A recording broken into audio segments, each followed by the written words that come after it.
Hey guys, welcome back to Andy's Dinosaur Reviews, and today we are back with the final figure from the Plannosaurus line that has been revealed. Up until this point, I have not heard of any other species or new figures or anything revealed, so I don't know what's going on with that. Hopefully this isn't the end of the line, because even though they're not the greatest things in the world, I still find them quite fun. You know, I definitely enjoy them, and this time we have the Therizinosaurus, and you can see the packaging definitely suffered a beatdown on its way here. It's not in the greatest shape. This time I actually ordered from AliExpress. I usually get these guys from Big Bad Toy Store, but I saw it was on AliExpress, actually cheaper than I would have been able to get it from Big Bad Toy Store, so rather than waiting, I just went ahead and ordered it from there. But obviously the packaging wasn't the best, as the box is quite beat up. When it comes to the box, it looks pretty much like it usually does when it comes to these figures. Just kind of shows off, some different angles and stuff for it, and some pretty cool art for the Therizinosaurus. So as per usual, I've got to cut that piece off there. I thought it was ready to open. But you can, of course, pop the box open here, and then inside we are going to have all sorts of stuff. You have to have all these little tiny pieces so that you can get your Therizinosaurus built. Of course, starting with the skeleton and then moving on to the actual textured version with like the, I guess in this case skin and feathers, and then you of course have the booklet explaining how to do all of that. So I'm going to go ahead, get the skeleton portion built, and we'll come back and check that out. So we have the skeleton portion put together, and I think it looks pretty cool. Definitely not too shabby. About as cool as it, gets for the skeletal reconstruction of a Therizinosaurus. If we get nice and close, you can see the head sculpt looks pretty good. If my camera focuses, you can see that anyway. We'll just do it like this. Kinda. You can kind of see it. There we go. Well, you can see the head sculpt, the skull, and everything looks pretty good. We do, of course, have articulation in the neck, which you can see, but you also have articulation in the jaw. The teeth are on the inside of the mouth as well, which is pretty cool, and the jaw works really nicely, but you can also take note of the fact that we can articulate the head up and down. It can also turn and swivel, and a little left and right kind of leaning turn action here, which you can see.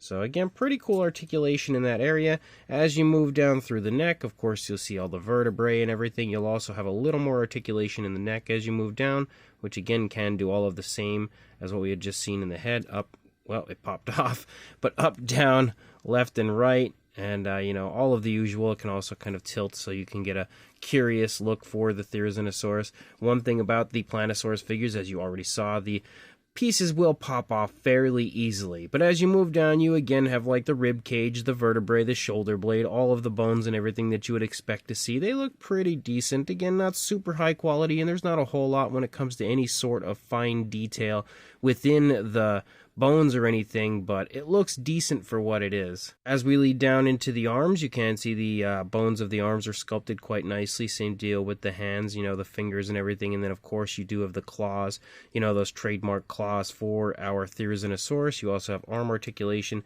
down here, so you can go forward and back, also out away from the body, which you can see, and you also have elbow articulation forward and back, so giving you quite a bit of posability with the figure. Moving down, you can see the hip bone and everything, of course, the leg bones, the femur, and all that stuff as you move down. It all looks pretty good. Again, no real huge fine details or anything. Like, for the most part, it's really smoothed out, but it looks good, I guess, for what it is. Pretty much the standard when it comes to the Plannosaurus figures. You can see the feet and everything. You do have a bit of articulation moving through, as you again have leg articulation forward and back. Also can come out away from the body a little bit. You have knee articulation forward and back, as well as ankle articulation forward and back. And then you move out into our small Therizinosaurus tail, and you can, of course, articulate that as well. There's a little joint right here, as well as another one right here. That just allows some nice posability. Not really a whole lot when it comes to, like, left and right, other than the swivel effect that you can get to, the tail to move in, but it's mostly just up and down, again with that little bit of swivel action. But pretty cool. Again, it's decent for what it is, but now I'm going to go ahead, continue on with my quest to get this finished up, and we'll go ahead and get the skin and feathers and all that fun stuff on the figure. So there is our Therizinosaurus now assembled and for the most part put together.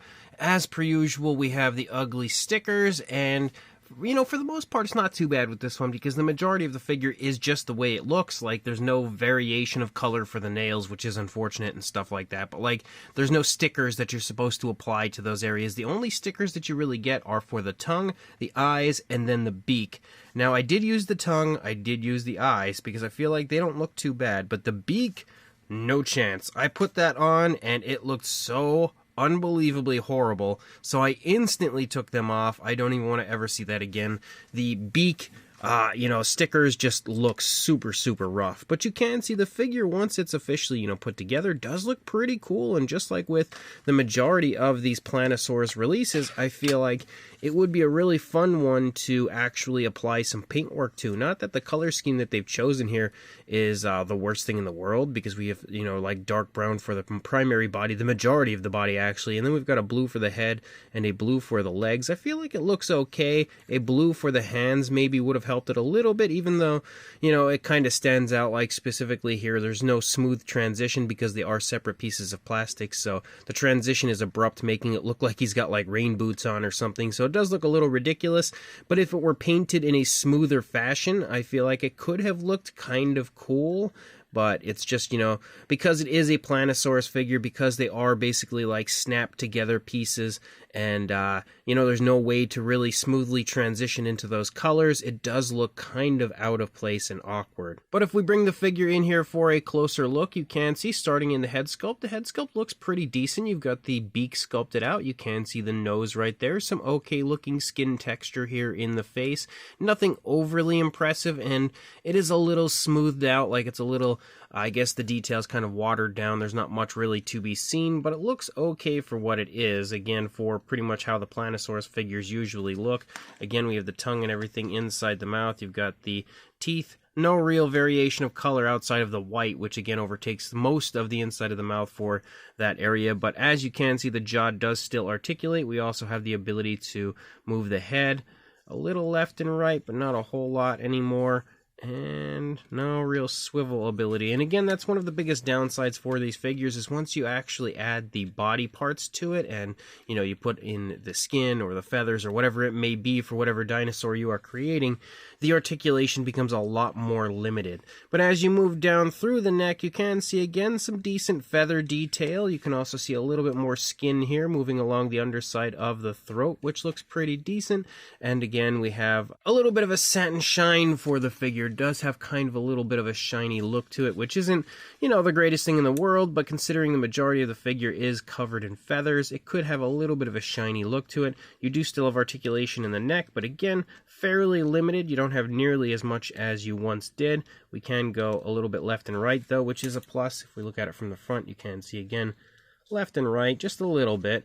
But as you move down into the body, again, the feather detail pretty much follows the same style, just kind of almost emu-like feathers, which is pretty much what I would expect for a dinosaur like this. Same deal as we lead down into the arm, but I think the arm feathers look a little bit nicer, just maybe a little bit more vibrant than we see in the body. You do still have arm articulation as well, which you can see, but as you can see, look, the piece is popping right off, and that's one of the biggest setbacks, I think, for these Plannosaurus figures, is how easily the pieces pop apart when you're messing around with them. So it's nice to pose them, but they're not something that would be fun for, like, play or anything like that. But again, you can move the arm forward and back, also out away from the body, and you still have elbow articulation, but it is definitely a lot more limited. Like, that's as far forward as it goes, that's about as far back as it goes. So nowhere near the amount of articulation that you had previously on the figure, but it is nice that we don't have to have like incorrect positioned wrists or anything like that, though there isn't any wrist articulation.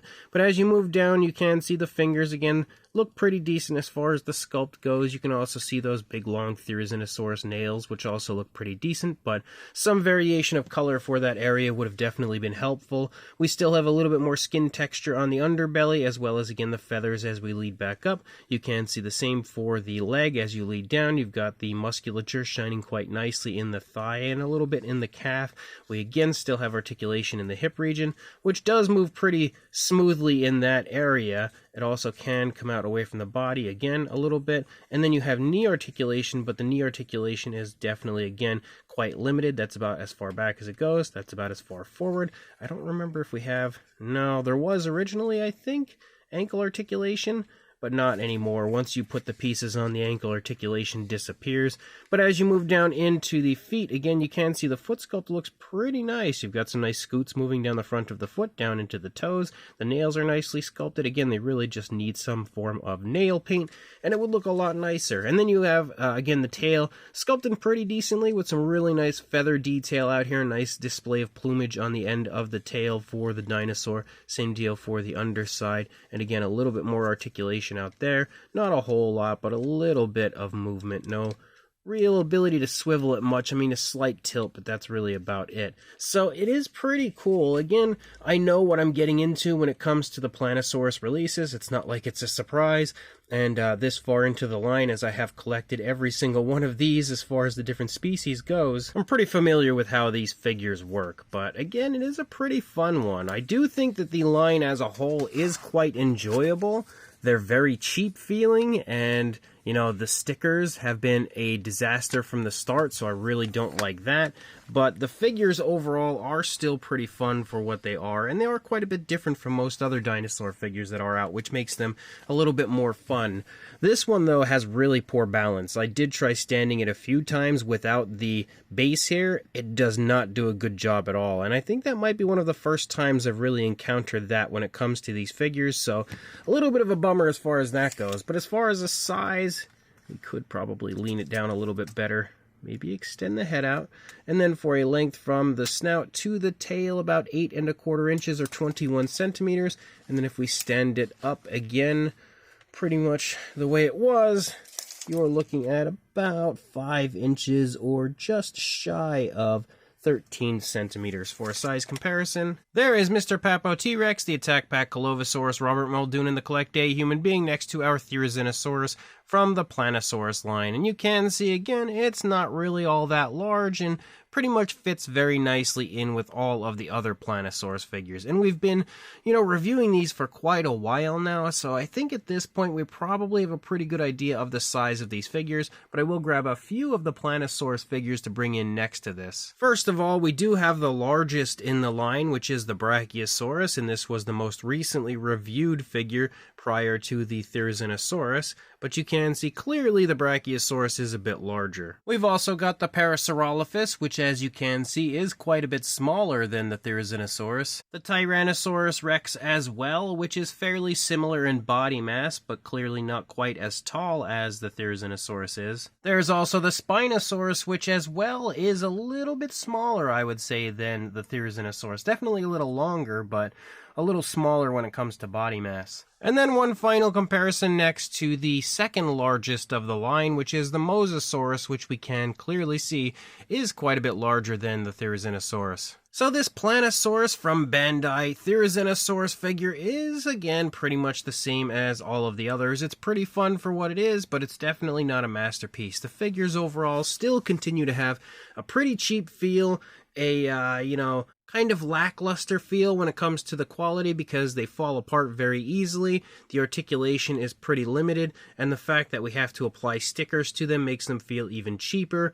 And again, there's just always a severe lack of color on the figures, which does take away from them as a whole. But as usual, you can paint them yourself if you really want to, if you want to kind of get flashy with the colors. I feel like these could look pretty awesome if you actually applied some decent paintwork.